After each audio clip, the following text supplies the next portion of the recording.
Greetings, everyone. Peter Maravellis here. Tonight on City Lights Live, we are delighted to be celebrating new books from Emily Lee Luan and Brandon Shimoda. Tonight's event is being brought to you by City Lights in conjunction with our friends at Nightboat Books, a wonderful indie press which continues to produce poetic works of the highest order. Before we begin, I would like to remind everyone, as always, we are beaming to you from the unceded ancestral homelands of the Ramaytush peoples. I'd like to take this moment at the outset to acknowledge those who have come before us as stewards of the land. Brandon Shimoda is no stranger to City Lights. We've had the great pleasure of publishing his memoir, The Grave on the Wall, winner of the 2020 PEN Open Book Award. Brandon is a yonsei poet and writer and author of 8 books of poetry and prose. His published works include The Desert from Song Cave, also The Evening Oracle from Letter Machine Editions, which received the William Carlos Williams Award from the Poetry Society of America.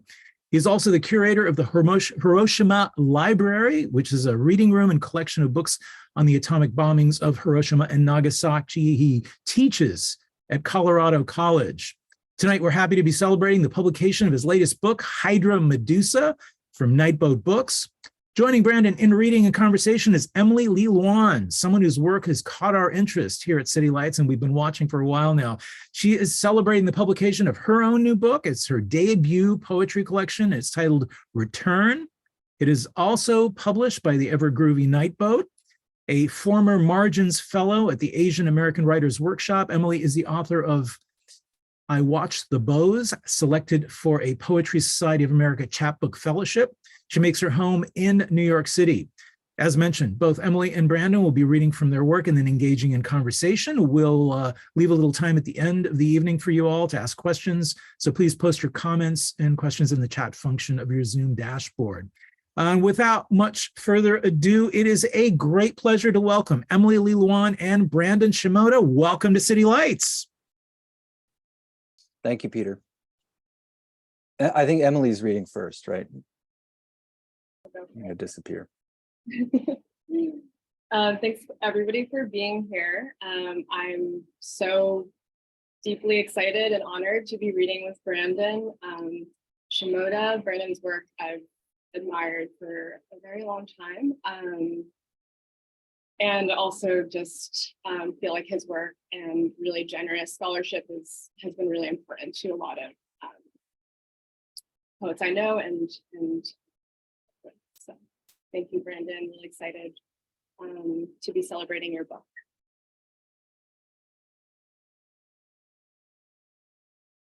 I swam in a cold lake and watched my body convulse on shore.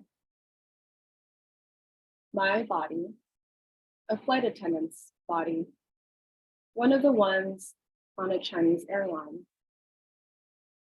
I watched them last time I was on an international flight. Their skinny arms and flat chests, their clean sense of purpose.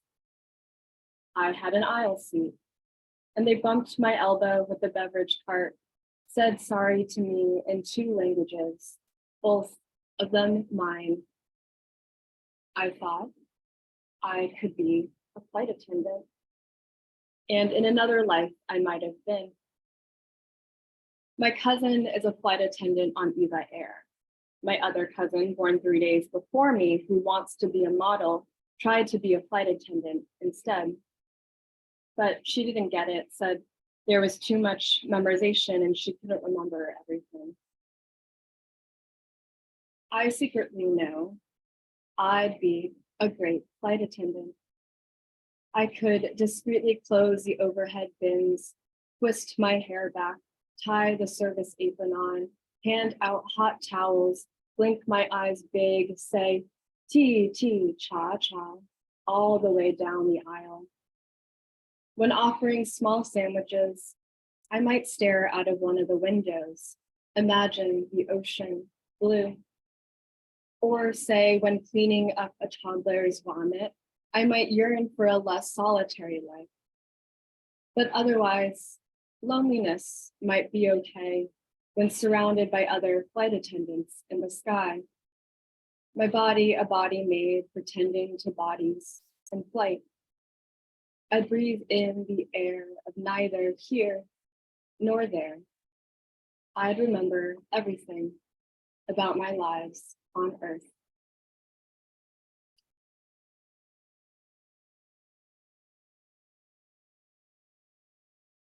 From what are you separated? My chiropractor tells me your sternum is shining, meaning that the small bones in my chest are rotating, overlapping, and moving away from one another, a snared zipper. He places the pads of his fingers beneath my collarbone, willing them. I should love the revolution, but the revolution killed my grandfather's father.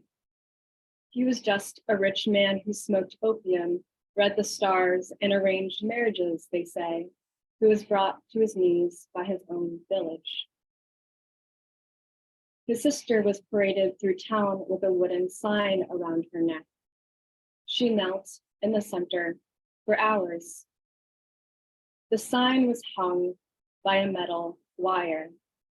It slowly sank until her skin parted and bared the bone in the back of her neck. Oh, I love you, Ling Ling, the man on the street says to me. I've said it before. I don't know where I am.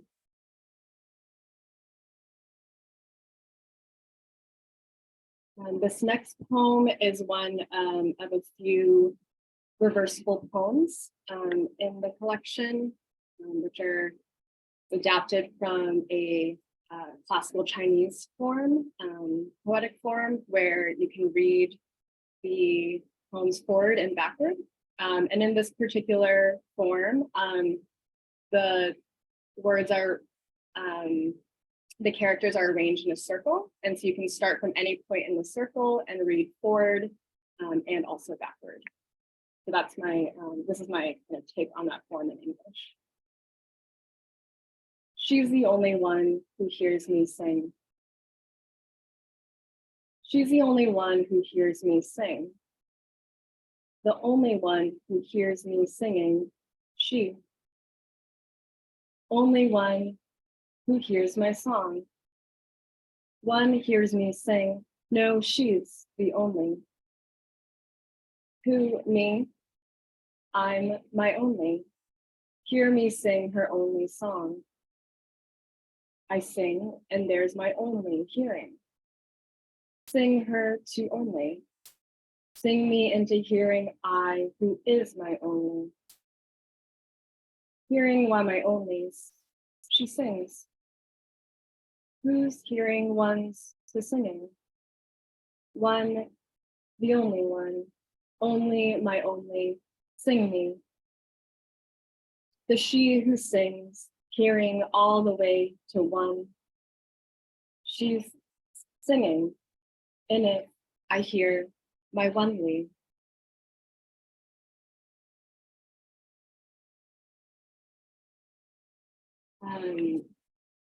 In reading Brandon's book, Hydra Medusa, I've been thinking a lot about the kind of in-between space between life and death.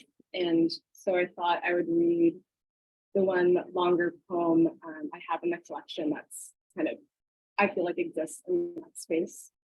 It has a Chinese, each section has a Chinese title. The first version of that title translates roughly to what place do souls separated from bodies disappear? And that title in reverse translates to the place where vanished souls have gone, where is it? And that's from a poem by Cho Jung. I bring my grandfather to a restaurant on 8th. It's a hole in the wall kind of joint, a pizza place with candlelight. I can't eat anything here, I tell him as we walk through the wall and into the hole. I'm gluten and lactose intolerant now. You can't eat even Shandong's famous beef noodle soup, he asks. No, not even, I say. That's okay. I can't eat either. I'm dead, he replies, and ducks into the bricked darkness. 何处别混淆. My grandfather brings me to the old family well. It's just a cylinder of stones in a yellow field, and the sky is gray. We are in no country. My mother used to carry water from this well, he says. We stand around it, but we don't peer in, and there is a silence, like watching the ocean fold from behind glass between us. Sometimes it feels like different phases of the same sadness, I finally say, and we draw crescents around the rim of the well with our eyes.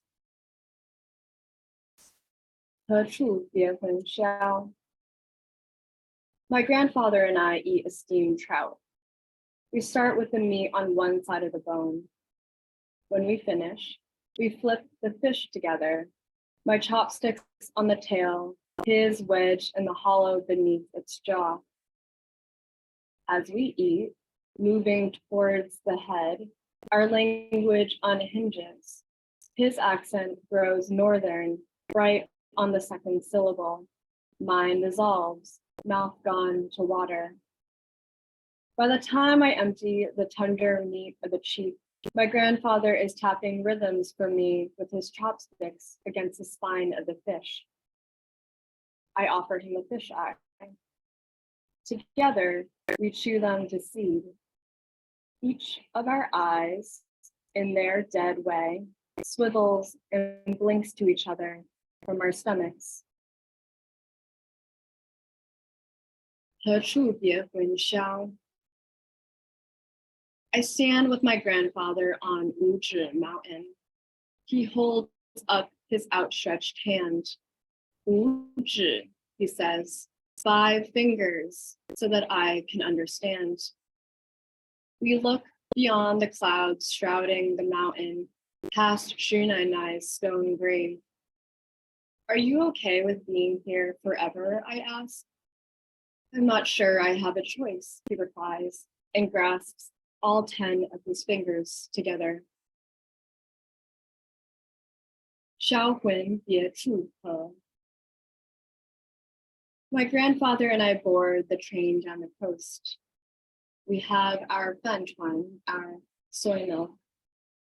I sit beside a boy my age, and we both read books.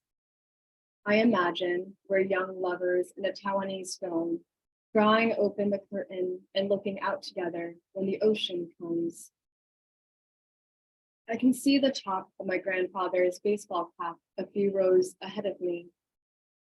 Sometimes he disappears, slouching down to sip his soy milk. We enter dark tunnels in the crowded mountains, and until I see the white sky, I fear we will never surface. When I walk down the aisle to his row, my grandfather is gone. A wad of plastic wrap and an empty milk box. From the train, the ocean, and as we ride, the farther from it.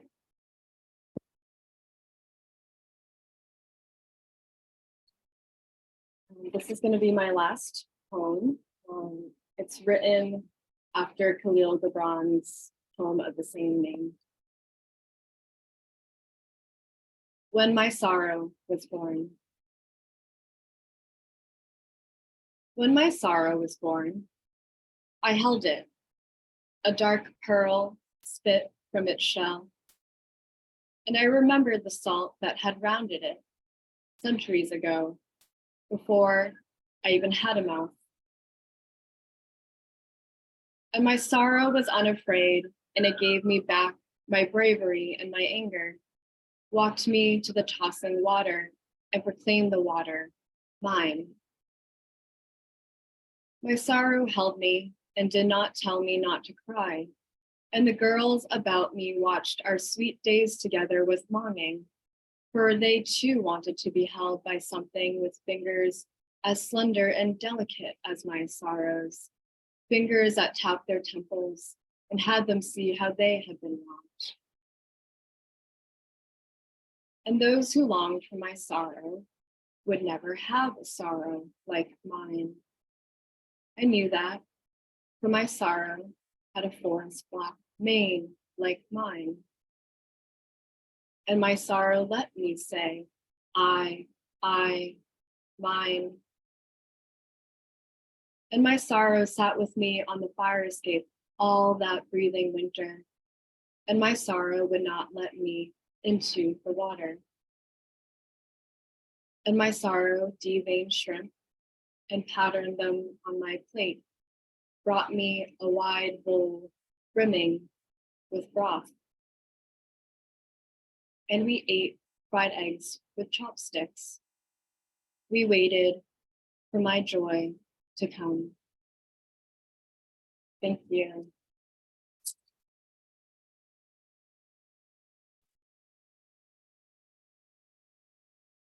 I want to hear more. That was so fast. It was so great. One of my favorite poems. Well, actually, the poems you read that feature your grandfather, I love. Among my favorite grandfather poems, but also Emily mentioned these reversible poems. This is one of the poems in the book. I'm assuming it's a reversible poem, but it's also, I mean, even more than that. I don't know what additional words you could assign to what this particular poem is doing. You know, I'm not actually sure what the poem is doing either, but yeah, I think it is a reversible poem of sorts. Yeah. Yeah. It goes in circles. Yeah. Yeah, maybe I'll have to ask you about that later, because it's transfixing, to say the least. It's such an honor to read with you. I'm so happy that we're publishing books together with Nightboat in the same year. That's exciting. This is the third time I've read from my new book, Hydra Medusa. The second time I read from it, I started crying and I had to stop reading. It was a particular day. It's not something I do. I don't know if I've ever done that before, but I'm going to try not to do that right now. I have my reading mapped out with these sticky notes and a little chaotic, so I apologize if I get a little mixed up. I'm just going to read straight through my reading. I'm not going to read any titles. Many of the pieces in this book don't have titles anyway, but this is just going to be one sustained thing. I'll see how it goes. Thank you so much, City Lights.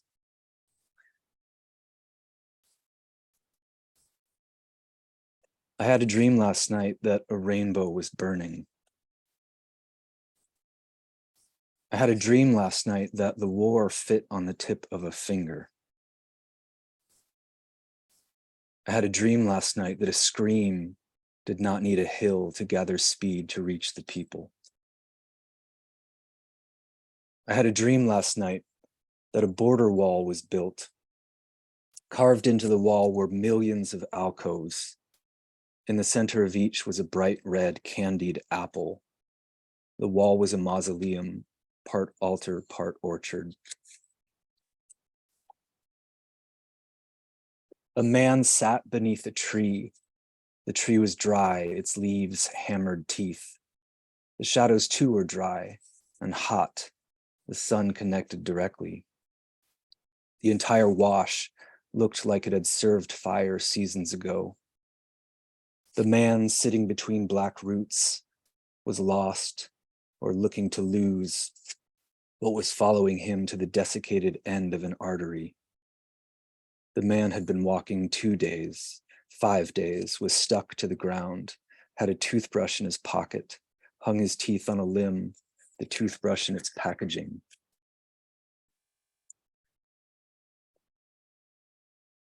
As the bus ascended the mountain and the surveillance apparatus thickened, I felt the eager learning of children in my teeth and touched my teeth. Nails had been driven through my teeth and gums in 4 places. Long nails, long enough to hold a house together. The mountain was, except for mounted cameras, drones over the high claustrophobic horizon, and small black bushes, bare. We were passing through what Westerners believed was the epicenter of death.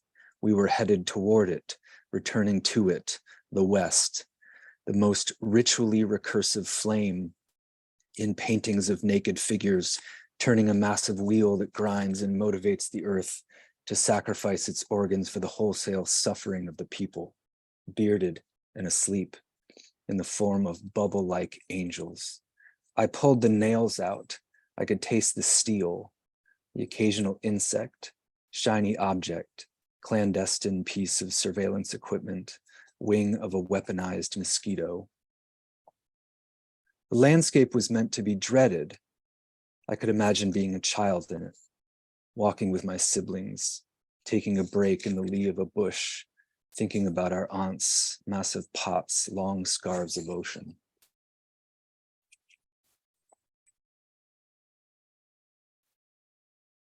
The children arrive at night is one of several meanings of the desert. The children arrive without knowing. They are the authorities, measure it that way, to mimic the disorientation the mind feels, shocked to discover the world has been replaced with no original, wide, the gate slides. 3 men stood on a hill. They had been walking 3 days, 2 days before that, months before that. The hill was a short promontory on which white moons and animals, totems of succor and attraction, inscribed mirages of these exact men on every cactus between the hill and a room with AC. Are we in Kentucky? They asked. How many borders do we have to cross?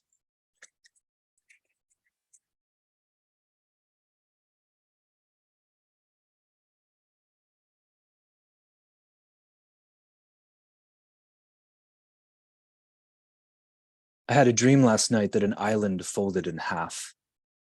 I called an old woman on the phone. You know the island you love? I said. It folded in half. The line went silent. I took my glasses off, placed them on a rock, slid into the water. The folded island was covered in small orange flowers, monkey flowers. 2 utility poles had fallen over. The power lines were inches from the water. I'm going to be electrocuted, I thought, and the moment I thought it, the sun set. I did not have my glasses. My night vision is terrible. Only the power lines and the monkey flowers were visible. I panicked and started swimming towards the rock where I put my glasses, but I could not find it because I could not see it. The veins in my body were lightning. A woman had a clear plastic tube in her left arm, her vein. She needed it removed. She pulled it out a few inches to show me. It was rooted to her shoulder. We stood in the doorway of a crowded gymnasium. No one stopped to acknowledge her. The crowd's indifference was threatening her stigma. There were many of her, or one of many, with similar needs that could have been addressed in minutes. But the oversaturation was taken for granted. Then where would the women go? I told the women I could help her. Let me find someone to help me help her. It was the day after tomorrow. Everyone gathered in the gymnasium with lighter, more mesh-like clothing. Everyone's motion, that of people waiting for a ceremony to begin. A rally with roses, no landscape, fireworks turning white, embers draining, and the long, drawn sleep of people who lump their head against thigh-like bark for the association of warmth against 27 degrees in the desert January. I had a dream last night that I met a woman made of bricks. She took herself apart brick by brick and became a pile of bricks.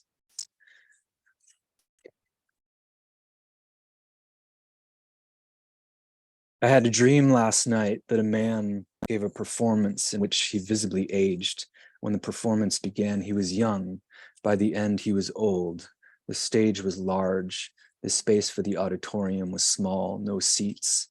The man walked to the foot of the stage and said in a loud voice, "My house."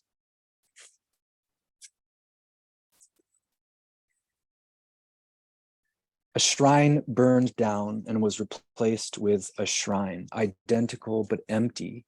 Photographs of the dead once grimaced from the walls, and the aura of a tree in the shape of smoke, keeping cool in clay, the dead a perfect instrument. I approached the altar, colorful with photographs of people I did not know, would never, but now I had seen them, as real to me as people I talk to but do not see, are alive, loved, deserve to be visited. Strangers go all over the rainbow, never settle, do not situate before the gaze of one particular stranger.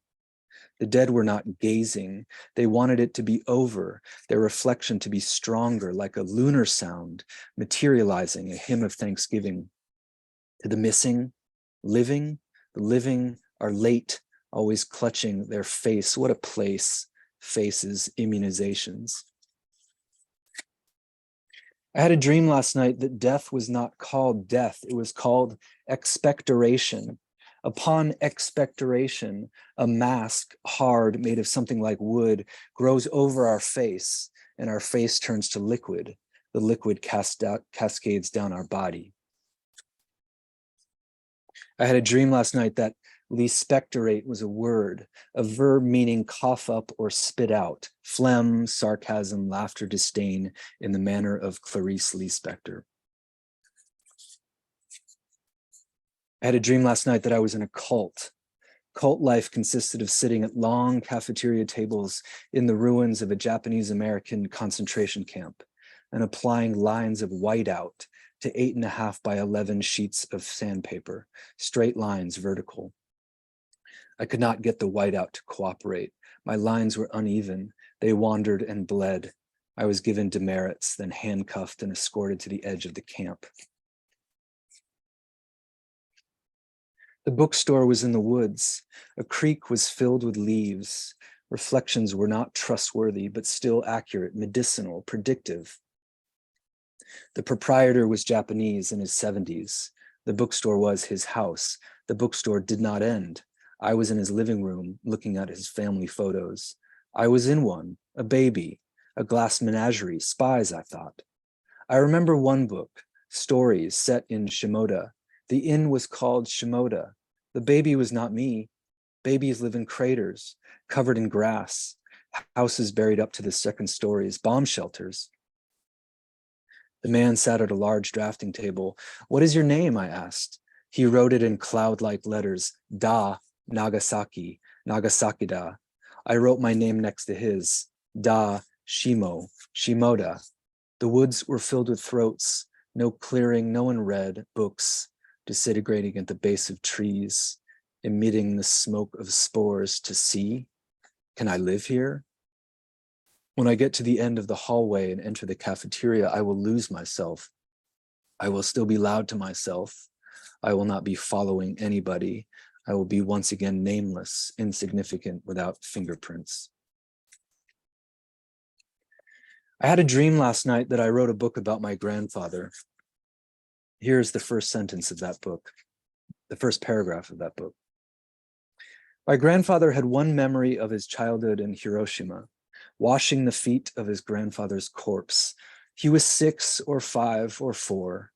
He stood in the doorway of the room where his grandfather's corpse had been prepared. His grandfather, covered in a white towel and lying on a thin futon in the middle of the room, looked like he was sleeping. There was a sponge in a large white bowl of lucid water and a robe tightly folded in the corner. My grandfather's mother and 3 older brothers nodded at him to enter. He looks like he is dreaming. Upset with the book, my grandfather attacked me.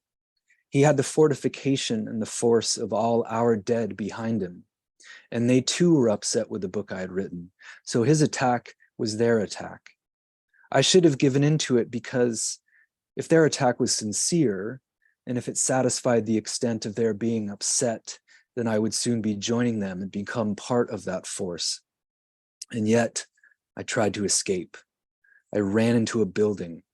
People were eating at long cafeteria tables. My grandfather, catching up to me, started pushing the tables with the people still sitting at them. He started pushing the tables into me. I laid down on the floor, hoping the tables would pass over. I had in my hands with its spine against my neck the book I had written about him. And this is the final paragraph. I had a dream last night that I took my daughter Yumi to visit her great-grandfather's grave. When we got there, his grave was gone and had been replaced with a white obelisk. Yumi sat down and, as if knowing exactly how to behave in front of it, closed her eyes. Inscribed on the obelisk were the words Hydra Medusa. Thank you.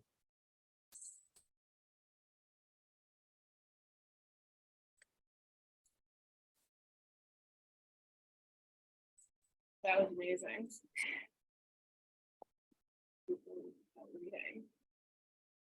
Moment of silence for both of us. It's always ridiculous to jump from reading right into talking, but I actually have questions for you. I have questions for you. And I guess if people have questions for us or for anyone, they're welcome. Can I ask you a question first? Sure. So one of the things you wrote in your acknowledgements, and just to bring family back into this, at the very end of your dedication, you dedicate your book to your family, and in particular to your mother. And if I'm just going to read what you wrote about your parents, I think it's really beautiful, and then I have questions about it. So this is the very, very end of the book before we read your bio. It says, "To my mother, whose oceanic calligraphy appears on the cover of and throughout this book, for raising me in a world rich with colors, textures, and shapes. And to my father, the narrator of generations of stories I write in the wake of your words." It's so beautiful and just oceanic and in the wake. And this is a really simple question, but I'm just wondering, based on those things that you mentioned of your parents, what are some ways that they influenced this particular writing, this particular book? Yeah. I've never been asked about my acknowledgements before, so that's very cool. Yeah, I mean, as I mentioned in the acknowledgements, my mother's calligraphy is on the cover of the book, and it appears on like the inside pages and also in the closing. And so, yeah, she has a really intimate relationship to Chinese characters, and the kind of just like beauty of the shapes of the characters and the motion that you move through the characters with. And so a lot of the poems are kind of interested in that like process of writing a character, or what it's like to encounter a Chinese character on the page. And yeah, also, I don't know,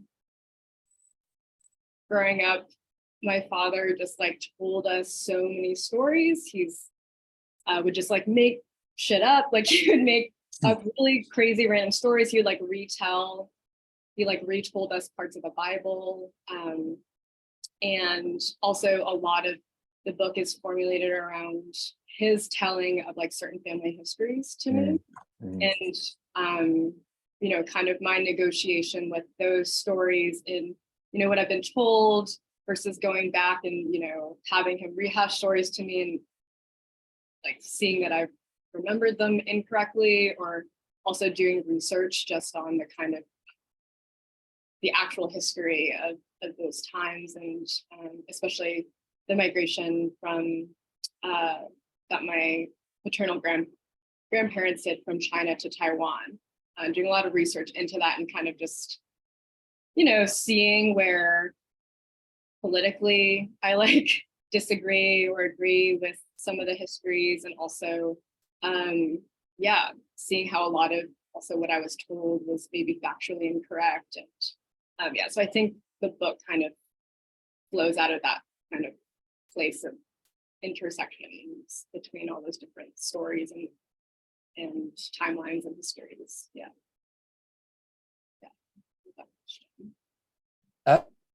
At what point did you know or realize that your father was making up stories?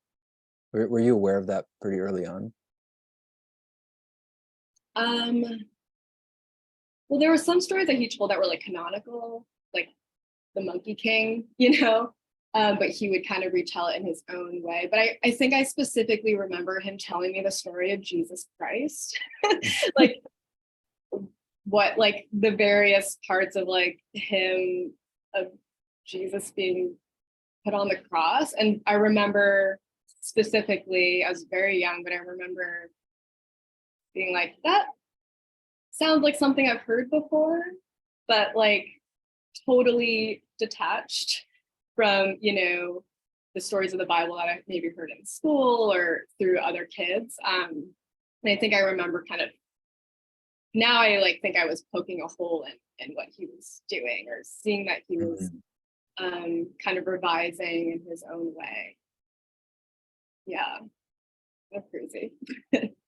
Yeah, poking a hole in is really interesting.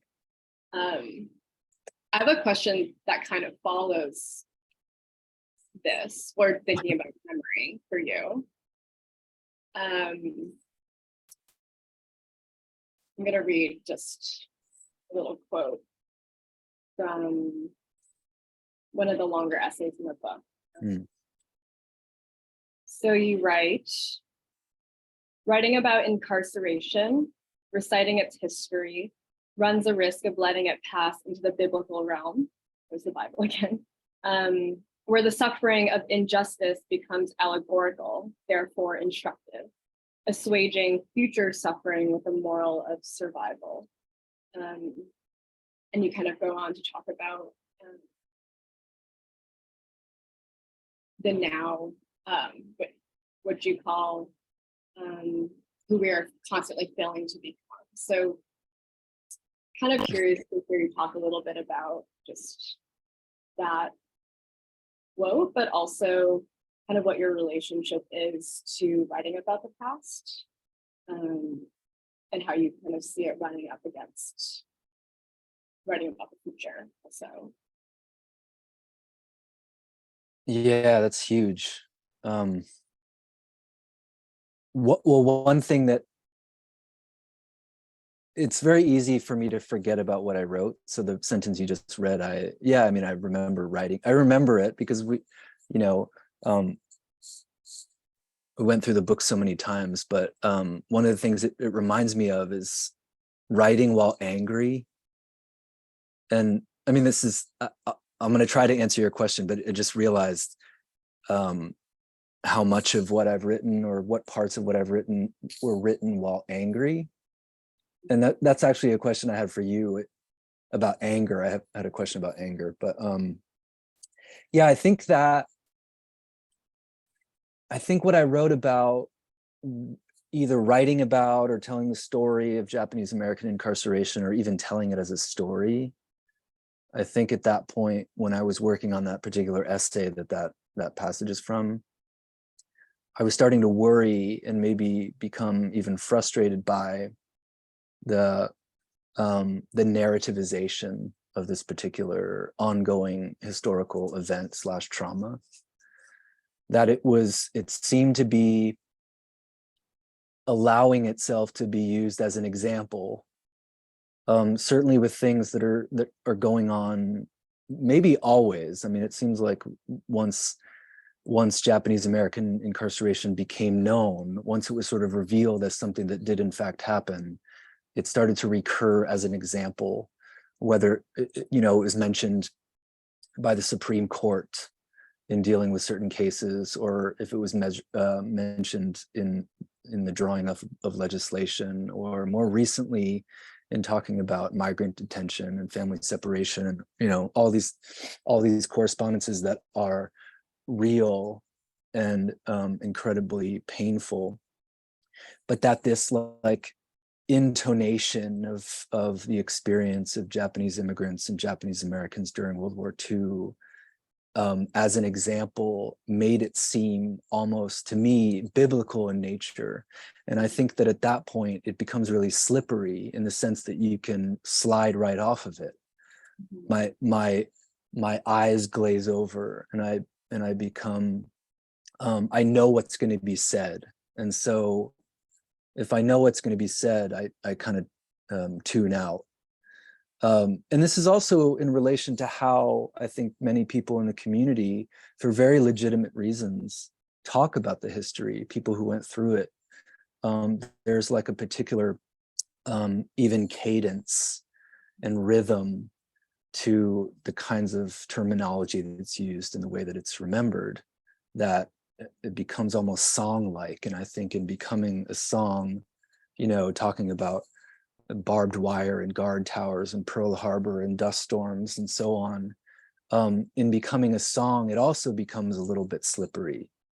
And I think that, so in that moment, I was angry for other reasons when I was writing that essay, but I think I was fearful, and maybe I still am fearful about the way that I was writing about it, that I was falling into the same kind of pattern that, at least in my mind, was running the risk of making the story disappear, making the reader just kind of like slide right off of what I was writing.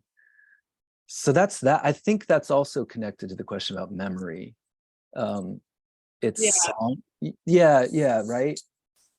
Yeah, I mean, that resonates with me a lot, because I think that's something that I've been asked before too. Like, how do you write about your family? Just as a very simple thing, when it's not your exact history, or like what ownership do you have over? I think that is also kind of wrapped up in that question.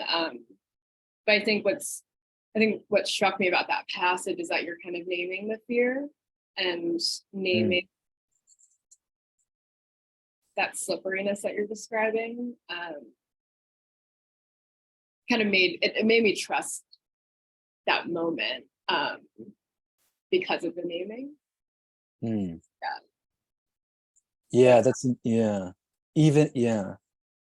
so I think this is a continuation of that. Maybe the sensitivity we might have to writing about like our grandfathers, for example, and what is their story, what is your father's like retelling of that story, and then at what point does it become your story? Like, do you have a sense of that in your life and in your writing? Like, at what point does that story of somebody else's experience become yours, or do you allow it to become yours? I mean, similar to you, I think I have a lot of fear around it. Like and so, I had to, in looking at the book before publication too, I kept on waiting for like the fact that I got totally wrong to jump out at me. But the thing that kind of talks me back from that ledge is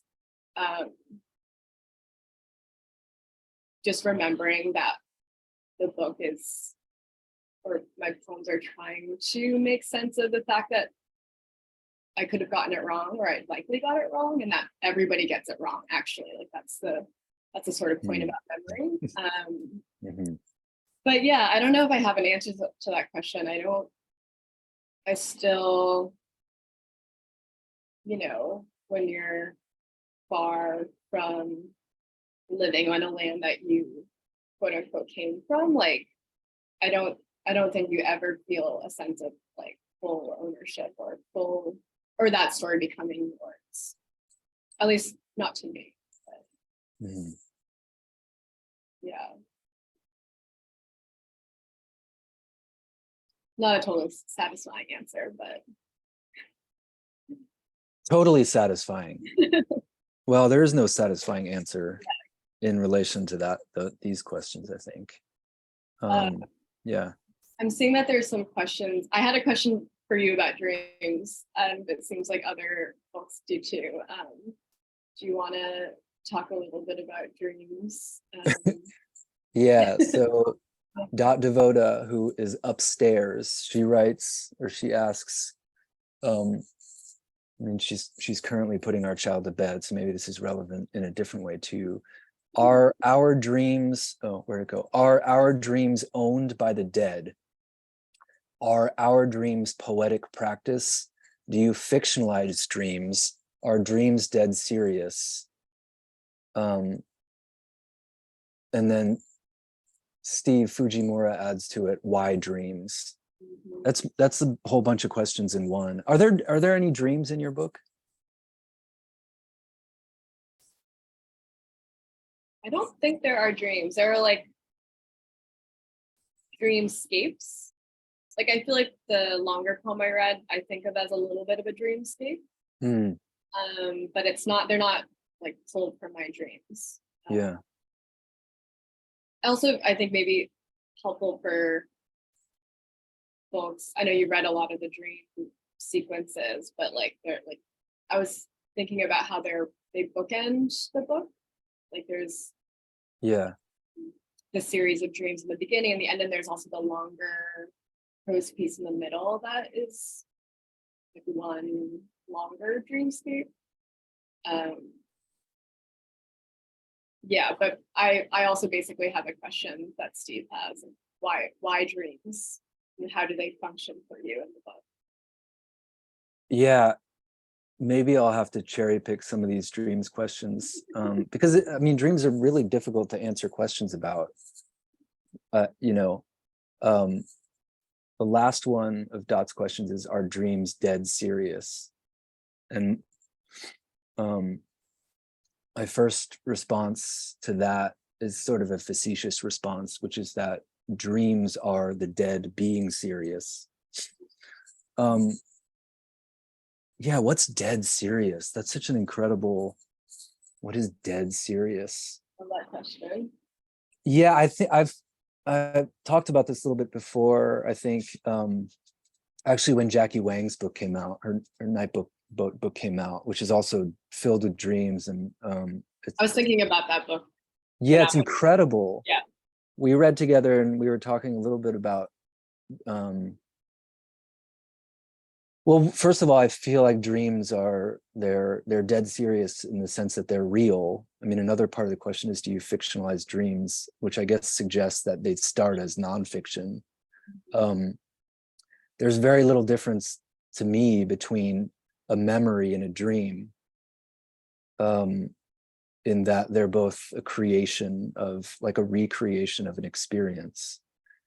Looking back, there is no difference. And I feel like maybe dreams are the most, maybe I even write about this in the book, I forget, but like the most humane interpretation of what I often take to be the cruelty of existence. And not that dreams, not that we are that we need to interpret our dreams, but that dreams themselves are the interpretation. But then the question, why dream? Why dreams? Steve, I mean, what do you mean, Steve? Or what did you mean, Emily?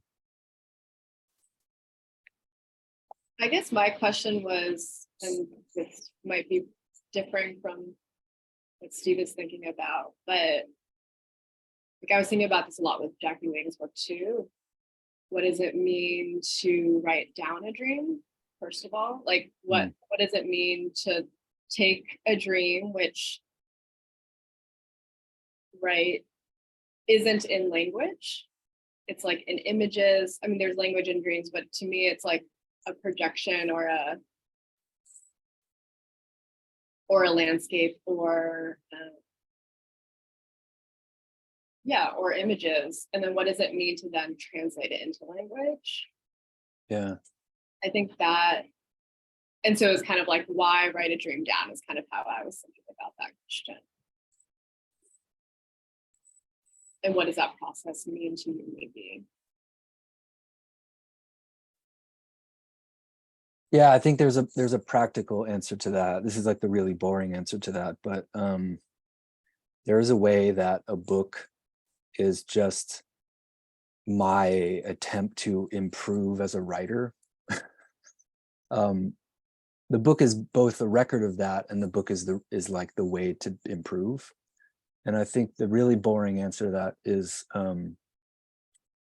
because dreams are so difficult, it's so difficult, I mean, maybe ultimately impossible to translate the ineffable into language. It becomes a really great way to practice writing. I don't know the deeper answer to that question. And also sometimes, and I'm curious for you about like the sequence, the structure of your book. Sometimes it's very intuitive. Like there could be a question about, well, why do things happen in this particular order? And in addition to saying that, well, Trisha Lowe at Nightboat is incredible, and we had many, many incredible conversations about what a narrative could look like. Sometimes I don't know. It's like, you know, why did you like put that brushstroke on that painting in that particular place? You know, well, my arm moved in that way, I guess, and I kept it there. This is kind of leaping away from that, but did you spend a lot of time trying to figure out the order of your book and how each piece would relate to the ones before and after it? Yeah, the ordering did take me a long time to put it in short, but I think what I was competing with a little bit is that the book is about many things, or it's like navigating many narratives, and also like multiple poems and series and multiple forms, and so just trying to kind of weave them together in a way that is like, yeah, I think to allow the reader access into the language of the book. But I think what really helped me, other than kind of mapping the themes and the forms in the book, was to think about the visual forms. So you showed one of the kind of the poem that you showed, that's like towards the end of the book. Mm-hmm. And I'm kind of from the beginning sort of introducing the idea of the circle or the square, or the kind of like closed circuit early in the book, in order to kind of culminate toward that kind of more complex image that wraps some of the other themes in it. It wraps like the idea of reversibility into it, and it has, yeah, kind of like a more complex graphic structure to it. But yeah, I also think that at some point when you're like putting together a book, the core of the book is going to be pretty much the same, no matter what you move around to where. Oh, so yeah. At some point, you kind of hit a place where the arguments are going to kind of head in one direction, even if like this poem or structure or this section is moved to the beginning and vice versa. Yeah. Yeah. Arguments. Is that how you look at it? Like these are particular arguments that the reader is going to be brought into. Yeah, that's how I usually teach the poem, is like think about the argument of the poem and then think about the argument of the book.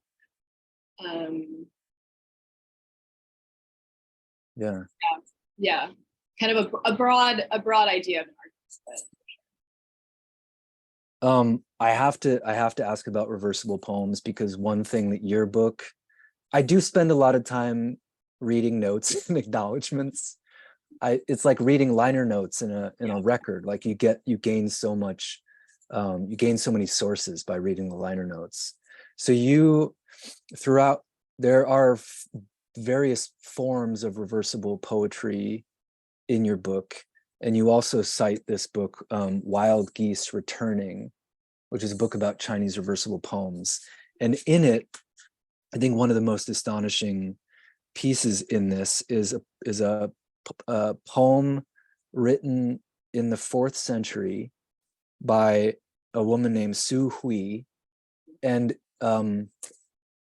it consists of 840 characters and allegedly could be read 12,000 different ways. Yeah. So it's not only forward and back, but in almost every configuration. How did you encounter this tradition, and what happened to you in that encounter that inspired you to want to do it? Was it something that in particular about your life, your relationship to Taiwan, China, your family, melancholy, and I mean that's many things, but Yeah, I think it's all of the above. Yeah, I just had Rachel Hoddes was a teacher of mine in my MFA, and she just like was like, "Oh, here's this book review of this book, Wild Geese Returning, that you might be interested in." You know, I was in a translation class with her, and I looked at it, and it just, yeah, it encapsulated pretty much every theme that I was working with. I just like hadn't found the right container for it. And so, you know, the book sort of started with this image of the well that recurs throughout the book, and which is like really central to a part of my family history, my paternal family history. You know, the well is a circle. So I was already working with this idea of like a void, or what it means when you like enter the well. And reversible poems also circle and they cycle, and they don't land anywhere, right? So it's like also the idea of melancholy or sadness, where you can't put your finger on the object that you're mourning, right? And kind of like Freud's idea of mourning and melancholy. And so I just wanted to try and get inside the form, and I started practicing it and seeing what it could be like in English, knowing that it's also kind of a failed project. You can't emulate the form because English doesn't really allow you to reverse the way that Chinese does. So it also became like a linguistic project, which also sort of formed a lot of the like linguistic arguments in the book, about like the failure to meet the failure for two languages to meet, but also how productive that's like in between space can be. That's a kind of quick way of getting through it, but yeah, it was kind of like once I found it, I was like, I can't not write this form. It's doing all of this work for me. yeah. That I like kind of linked before. Have you written reversible poems post this book? Are you still discovering new ways of doing that? I've paused from it, but have really been thinking about what would it mean if I like pulled this into another project, like what that would mean if like this form is wedded to these ideas, or if it'll proliferate outwards, you know? And I haven't quite figured that out yet, but yeah.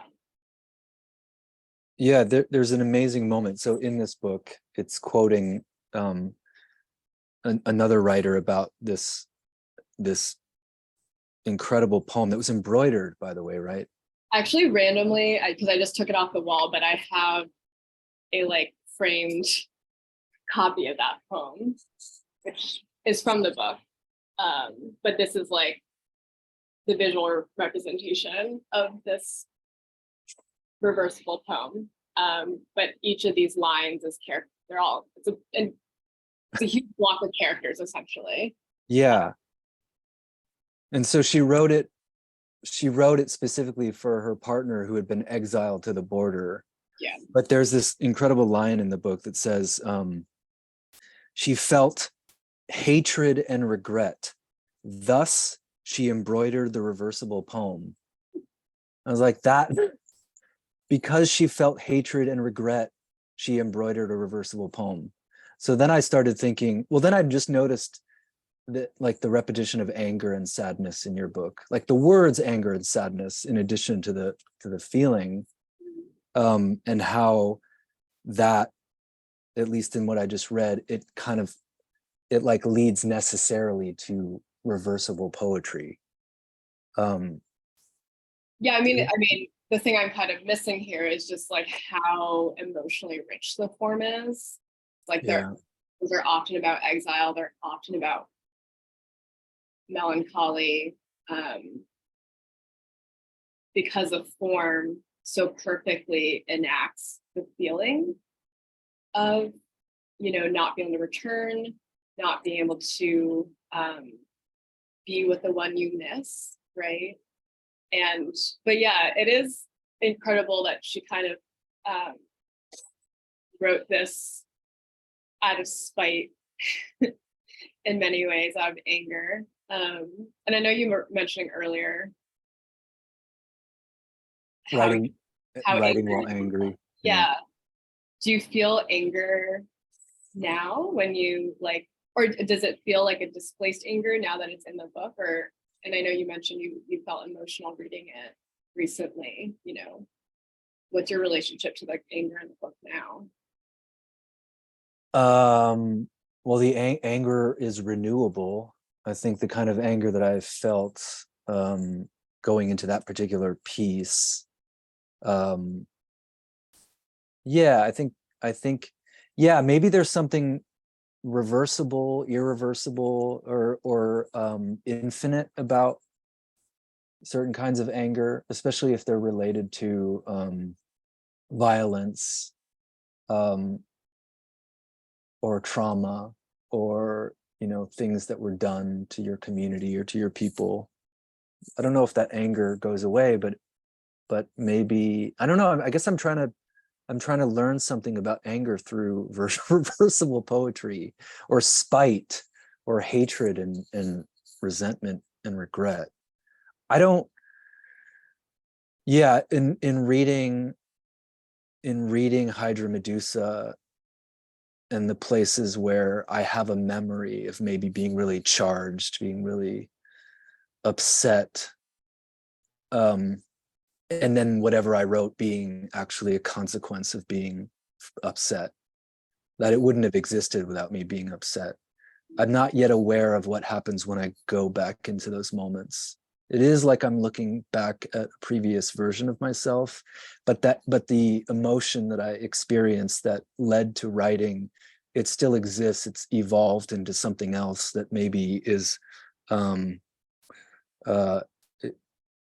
I guess I'm always trying to harness it so that I can write the next thing.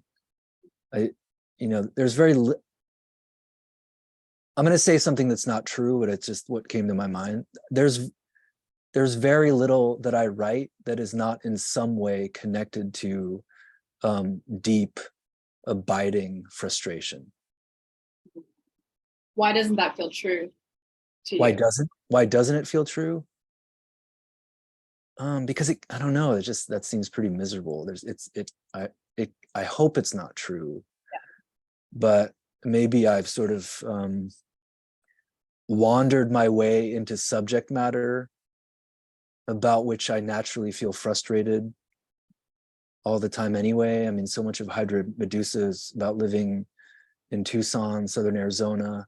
But then actually there's a part of it that the book is a record of like finding my way out of certain kinds of complex situations through having a child.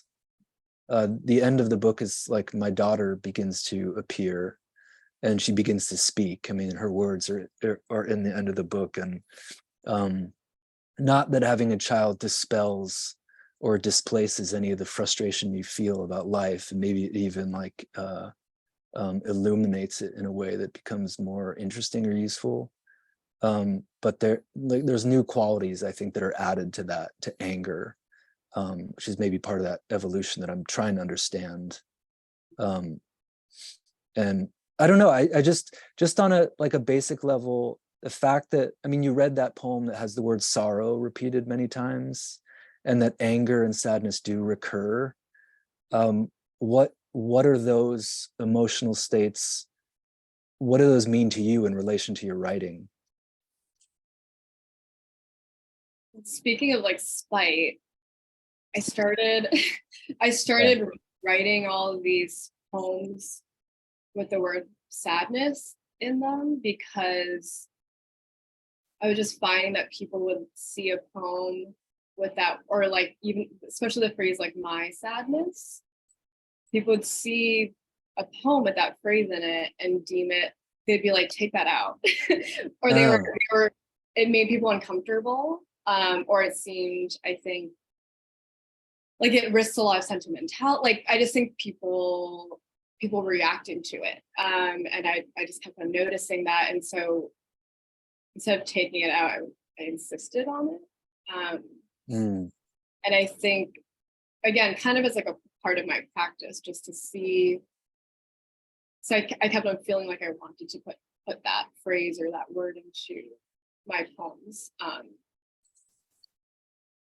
And sometimes I'd capitalize it. But I think over the span of poems, I was seeing how it sort of like starts to become an object, or it almost seems to starts to feel objective in some way, because it's like kind of stripped of a lot of its power. And also I think a lot of it was like really trying to get people to look at the word and kind of sit with the discomfort of that phrase, or that what it means to make somebody read the word sadness over and over again. But yeah, I think what you're saying about, sitting in the feeling, or what it means to write from a place of like negative emotion and like strong negative emotion, right?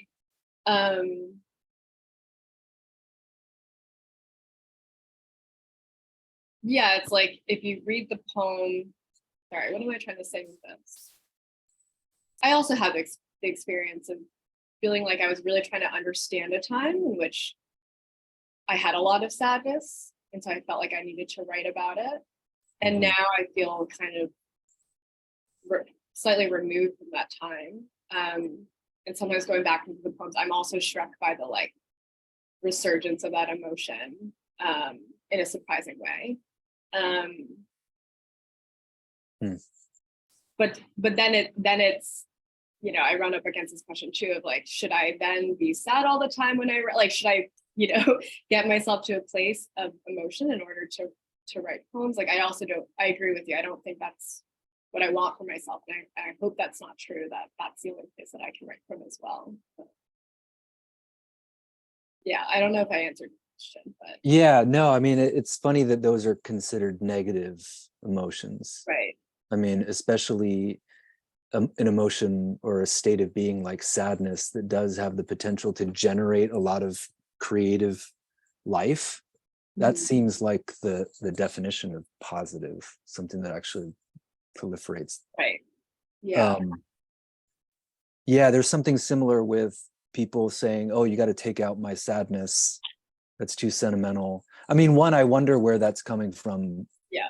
For them, is that like a what a writer is supposed to do, or is it that people are afraid of, or that people in fact want to indulge in that themselves, but because of maybe feeling anxiety about that, you tell other people not to do that. I feel similarly with dreams. It's where it's another thing that people tell you to avoid writing. And so I thought, well, I'm gonna write a book where the first thing I say is I had a dream. And usually people kind of tune you out at that point, like, oh, okay, we're gonna hear this dream, it's not gonna make any sense, it's very personal, cliche or whatever. But now I'm gonna keep repeating it over and over and over. I mean, I love what you were saying about that it's like a humane there's a kind of humanity in dreams. I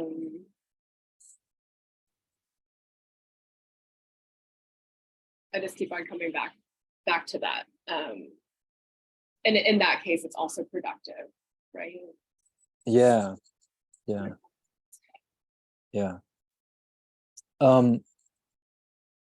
I know it's 10:15 out there. You're in New York. Can I just ask you one more question and then? I mean, there are also some questions. Oh, there are, yeah. Maybe we can. Yeah, Steve Fujimura, by the way, is a poet, and he published a book this year called Sad Asian Music, which is really beautiful. A plug for Steve's book. I don't know, these are big questions. Are they possible to answer in the next 6 minutes? What is Japanese Americans' artists' responsibility, if any, to memory of Hiroshima? Yeah, that's a huge question. The one after it, how do you connect that narrativization of internment, incarceration, it's referred to as incarceration, as well as the ethical questions about history and memory and monument that run through the grave on the wall, to the rich canon of literature on that period that exists and survives in Japanese America today? Would you say that your work is in conversation continuation with that canon? And if so, how? I don't know. Yeah, I don't know. I'm writing a book now that I think is maybe a way to answer that question. It's a book length answer to your question, Emma. I mean, the second part of the question, would I say that my work is in conversation continuation of that canon?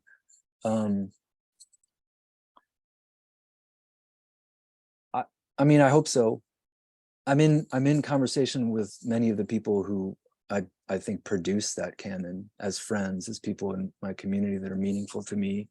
And in many ways I'm writing so that I can clarify my thoughts that I might have in actual conversations. Like I can enshrine a record of things that are more difficult to say out loud.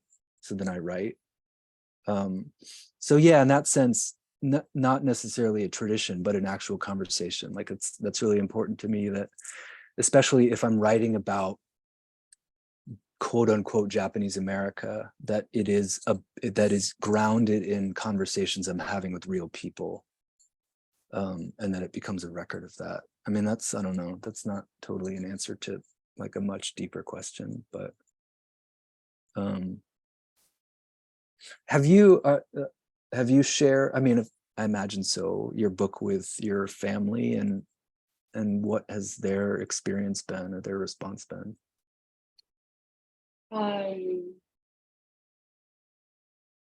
Sorry, I was just like trying to formulate a question for you about the archive, but I can answer that for a second.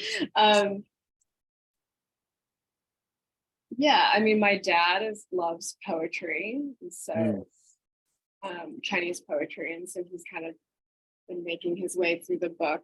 I mean, it's interesting, I think, writing a book when you're the child of immigrants whose relationship to English is different than yours, you know. I'm not actually sure if my mom has read it, but yeah, like sometimes it, you know, I've walked my dad through some of my poems, like just kind of like broken it down for him and kind of talked through the arguments, and he kind of tells me what he's getting from it. And so it's yeah, I you know, thinking about what you're saying about conversation, it's very much like it almost becomes a poem outside of itself, you know. Yeah. It's not just what it is on the page, it's not just his interpretation, it's like this, it's also my interpretation of my own work. And and you know, this was, my parents came to my book launch in New York, and my dad had read the last poem, which like one of the last poems of the book, which features this image of him, or it features this memory that I have of him telling me, a memory of him taking like a milk bath in the Oh fac- yeah.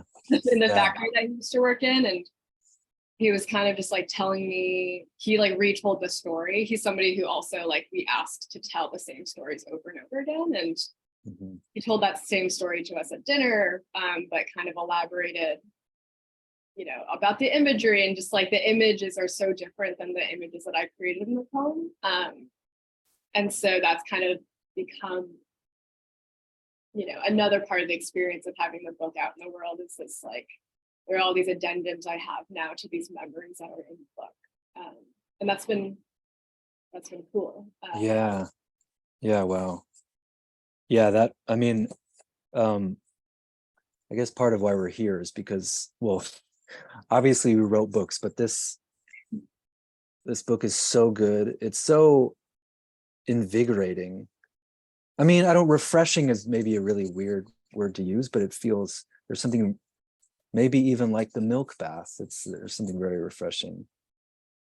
And now thinking about a father who tells the same story over and over again, it's like it's a story that never ends, Mhm. because you know when it does end, it's just going to start over again. It's really nice. Yeah. Yeah, and I also love thinking of like the continuation that this book, which is also amazing, is in continuation to of the book that came before. And I know I love the idea of the idea of a two-part book, but also thinking of the expanse that the two books are laying out. Do you think this is going to be the last kind of in the desert book? Well, yeah, I mean, it's really just, it's a record of living in Tucson. So yeah, it's a continuation of a book called The Desert, which the Song Cave published in 2018. We lived in Tucson for 3 years, and then we left, and then we came back and lived there for 3 more years. So, I mean, if I ever live there again, I guess it will continue. It's really interesting because there are some places where I live that don't inspire any, like nothing comes out of it. I might be writing something else, but in terms of living, I think in particular in like the Mexico-US borderland, I think when we first moved there, I struggled with living in that kind of environment, the desert. But then what was happening, and maybe this is the same thing as a negative, that is it in fact a positive, is that it was generating so much writing, even without me being fully conscious of it.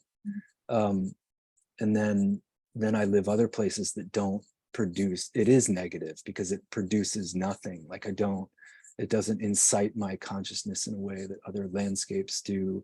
But also Tucson, Arizona is a place where, I mean, there are so many writers there. There's so many amazing poets there. Dot Devoto was there. I think Sophia Terezawa was maybe somewhere in here. Lived in Tucson for a while. And so a lot of it is also just being inspired by friends who are doing amazing things, writing also about the similar landscape. Yeah, Sophia Terezawa is here. Another amazing writer. Yeah, I think that's that. What are you working on now? Like slowly,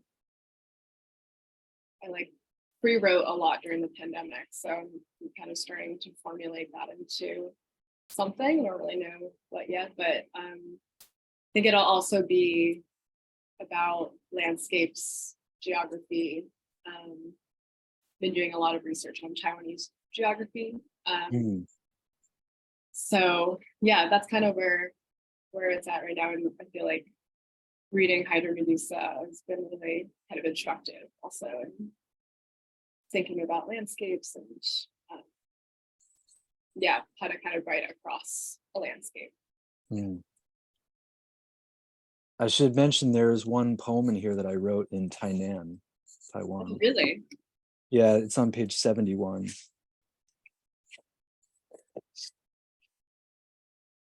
Okay. Dot and I taught in Kaohsiung for 6 years or 6 summers. And Wow. 2011 till 2017. When is the last time you were in Taiwan? 2018. Yeah. And where do you go? I go to Taipei, and my dad's family is from all the way in the south in Pingdong, tip of the island. So kind of all over the place, but I've traveled the coast as well. Yeah. Tainan is like one of my favorite cities in the world. It's really incredible. Yeah, it's really incredible. Wow, I'm so glad to know that. Your book is incredible. Thank you so much. Thank you for reading with me. What an honor. What an honor. Thank you, Peter, for having us. Yeah, thank you, Peter. For letting us stay a little late.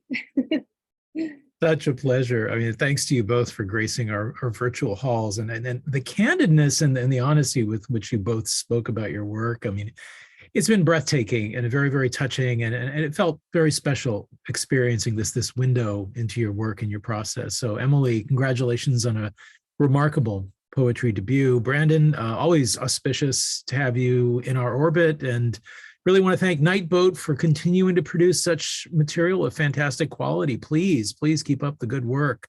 Yeah. I want to remind everyone, please buy a book. We've posted links in the chat. Better yet, if you're in the neighborhood, come on down, browse our stacks. We're located in San Francisco's historic North Beach district. We're open 7 days a week. And now from 10 a.m. to 10 p.m., we are slowly getting back to our pre-pandemic hours. Today's event has been made possible by support from the City Lights Foundation, continuing the legacy of our founder, the late Lawrence Ferlinghetti, through public events like this one, our publishing program, and educational outreach, all dedicated to sustaining a vibrant community of readers, writers, and independent thinkers. So take care, everyone. We hope to see you all again soon. Brandon, Emily, thank you. Thank you. Thank you, Peter. Thank you, Emily. Good night, everyone.